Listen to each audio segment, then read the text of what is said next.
I left a $300,000 job at a top law firm on K Street, across from the White House, all the prestige you can think of.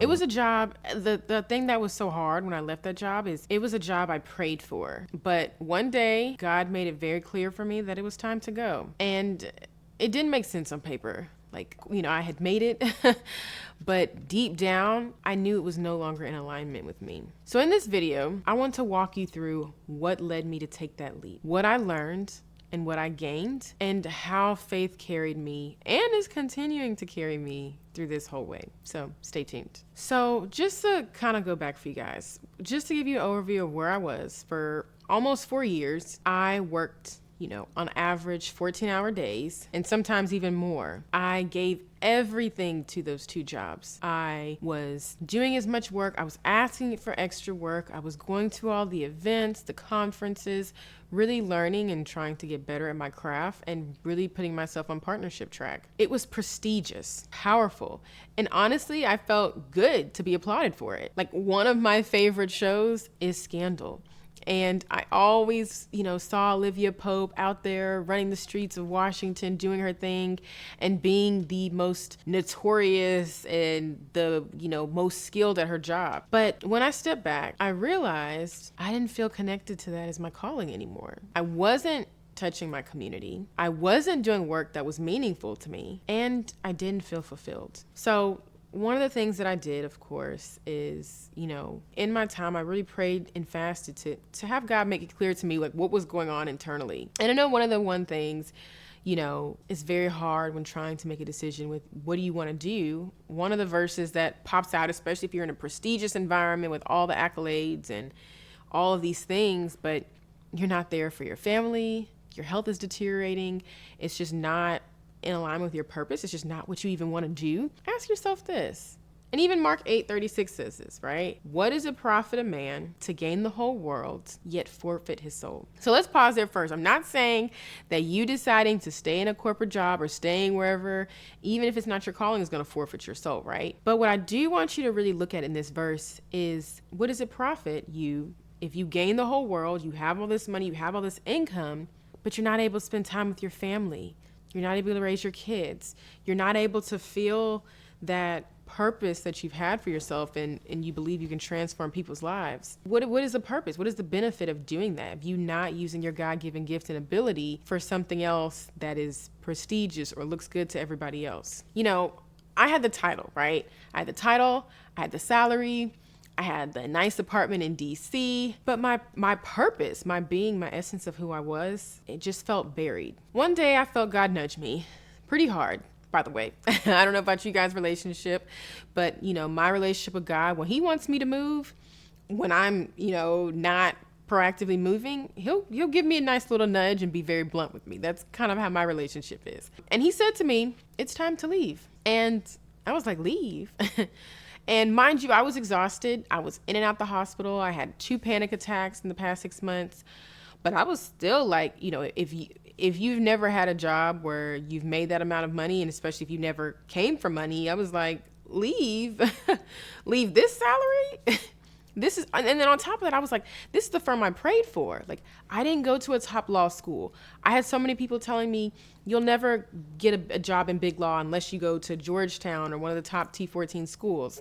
You'll never go to Washington, D.C. and work at a firm there unless you go to a school in Washington, D.C. or New York. So for me, having gone to a regional law school in the South and having made it to one of these top firms on K Street across from the White House, I was like, what do you mean leave? I just made it, Like, again, this is what I prayed for. But at the same time, one thing that God said to me when I said all those things, and I was like, like leave my job, leave my salary. What I also said back to him is I said, oh, well, what will people think? Like, what will people think? Like, I have a lot of mentors. I have a lot of colleagues and people who will be like, you're leaving for what? And I was scared. Like, I was so scared of what other people would think. And do you want to know what God said to me? And this, along with a few other things, was one of the biggest convictions he had with me, especially in this journey for me leaving my job to starting my own business. God said to me, oh, so you're more concerned with what other people think versus what I, your God, all knowing and all powerful, have spoken over to you. So again, you're more concerned with what other people think about you versus what I think about you. And I was like, ooh, I was like, oops. And I remember that stopped me in my tracks. And God made it very clear to me, you need to work on your idols. You need to work on that. And I never considered people being a potential idol for me. Like, I had a people-pleasing problem.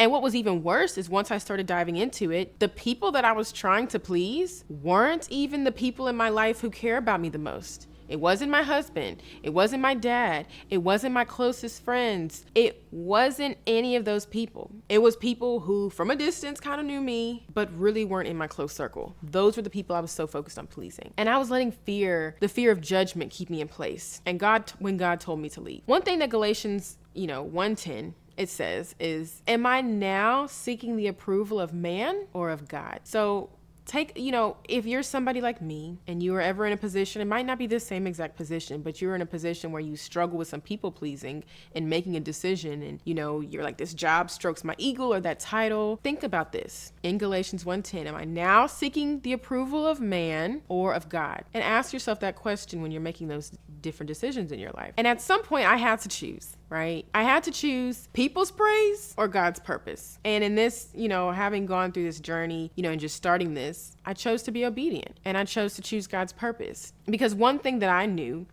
is all the accolades that I had, all the jobs and the different things I had, I wasn't the one, of course, yes, people could say, yes, you have the 4 degrees, you did this, you did that. But the one who stepped in the room before me to qualify me was God. That's who allowed me to have those things. That's who blessed me with more. That's who allowed me to be a manager of many things. And of people, it was God. But hear me when I say this. I am grateful for that season. It gave me so much. Although it was hard, although I was burnt out and worked a lot, I learned an insane amount about law, about discipline, about excellence, and about strategy. And during that time, I was able to be a good steward of what God gave me, and I was able to pay off my 6-figure student loan debt and all the other consumer debt that I had. I saved and invested enough to start my business and my dream wedding with my husband and have some freedom. I built confidence. And I made meaningful connections. I learned what I liked and what I didn't, and what I wanted more of in my next chapter. And I don't regret it. It served its purpose. Ecclesiastes 3:1 says, to everything there is a season, and a time to every purpose under heaven. I remember, mentioning when it came to this job, I definitely prayed for this job. I prayed to be in Washington. I prayed to have this experience. And there was a season for that, right? Like, God allowed me to do those things. Like, it was part of my growth and who it's shaping me to be. But that's the thing. There was a season for that. And that's what God made clear to me. The season was necessary, but it wasn't meant to last forever. And so what I really had to do is, again, just trust God in the next step, in that next transition. Because just being honest, leaving wasn't glamorous. It was scary. Like, I didn't have $1 million business lined up. I didn't have somebody in my family who would give me $1 million loan and say, go try it out. And if you don't make it, I'll get you another one. But what I did have is I had a vision and I had clarity and I had God. And let's be honest, the job looked good. It looked great, right? And even when I discussed leaving, people said, oh, like, well, we'll switch you to this group. If you stay, we'll do this, do that. But it just wasn't sustainable. And again, it wasn't what I felt was aligned with my purpose. I was tired, not even tired. I think tired is an under, estimate. I think I was exhausted. Okay. I was so exhausted. I was burnt out. I was overworked. I was disconnected from the people that I wanted to serve. I barely even had time to spend with my husband. Right? At the time, my fiance, but now my husband. I was so disconnected from what I really wanted and who I truly wanted to be. Another verse, Proverbs 19:21. I know many, when you watch these videos, y'all will say, oh, she references so many verses. I promise I'm not a pastor, but this is very important to me in the essence of who I am and is one of the main reasons of my pivot and for the businesses I've started. So Proverbs 21, it says, many are the plans in a person's heart, but it's the Lord's purpose that prevails. And something that I had to do, especially as a high achieving Black woman, somebody who's always on the go and always doing a million different things, that's been my whole life. Like, one thing that I had to finally do was surrender my plan to God. I was so used to being in control. I want to do this, I'm going to do this, and do this. But for the first time, I really had to surrender myself and say, you know what? I'm not 100% sure what's ahead. I know the vision he gave me, and I'm going to be obedient to that, and I'm going to work towards it every day. This wasn't the first time I trusted God's opinions over other people. And this is how I was also reminded in making this decision. When I chose state schools over private ones like Georgetown and Vandy, people said I would never work at a top firm. And I specifically remember that to this day, that they even said I'd never be taken seriously. But God reminded me, just like 1 Corinthians 1:27 says, God chose the foolish things of the world to shame the wise. And I had to be reminded again, like for me, everything that God has given me and allowed for me, it wasn't the school, it wasn't the resume, it wasn't the prestige, it wasn't any of these things that the world could attribute to making me who I was, but it was Him. That's it. It was Him, who God made me to be, what He allowed me to do. That's it. And every door I've walked through has been because of Him. And I truly believe that. I don't just say that and just, again, la la land fairy tale. Every door that I've walked through has truly been because of Him, because He allowed me to. And I believe He'll do it again. In this season of entrepreneurship and whatever next season He wants me to be in, I truly do believe that. Now, of course, I will say one thing is, again, I don't live in la la land, right? And I don't expect you to either, and I hope that you don't. Because one thing that, I've mentioned in my other videos is when you're a steward, when God calls you to be a manager, you have to put in the work, right? You have to put in the work and have the faith. Because faith without works is dead, right? So you still got to put in that work. But when you do that, you now can have more of a peace knowing, okay, when I wake up now, I know I'm waking up in alignment. I get to build something that reflects who I am and what I care about. I get to help people build wealth, steward their resources, and protect their legacy. I get to educate. I get to coach. I get to consult, I get to serve. And most importantly, I get to do it all in a way that honors God. Not just my resume, not these other people who for some reason I wanted to please, but God.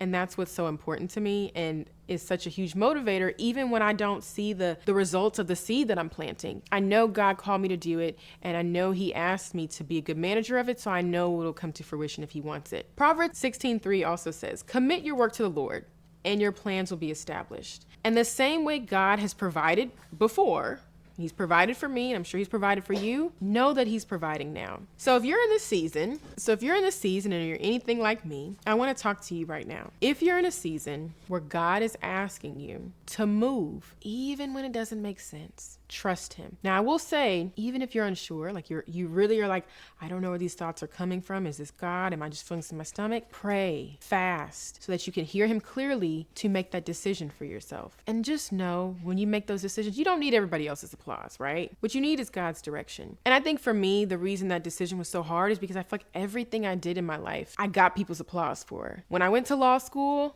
people applaud that. When I went to get my accounting degree, people applaud that. When I went to work at an accounting firm, when I went to work at a law firm, people applaud those things. When I moved to DC, a bigger city, people applauded those things. But when I left my job to start a business, the applause stopped. And I wasn't used to that, right? And so that was an adjustment for me. And it was the first time that I was like, I'm not getting the approval. Like, this must not be a good thing. No, you don't need everyone's approval. You just need God's approval. That's what you need. So the last verse I'm going to leave you guys with is Hebrews 11:1. Faith is the substance of things hoped for and the evidence of things not seen. So I want to leave that with you. And if this spoke to you, I ask that you comment below. Let me know where God's calling you next. And if you're tired of doing this alone, I want to personally invite you to join my LeveledUp Money community. This is where we teach and walk you through how to build a wealth plan, change your mindset from burnout to faith-filled, purpose-driven prosperity, and give you a safe space that makes you feel like you're just hanging out with the fam and while you're building a legacy. Click the link below and check it out, and I'd love to see you inside. And don't forget to like, share, and comment if this message resonated with you. I'll see you next time, and as always, let's level up.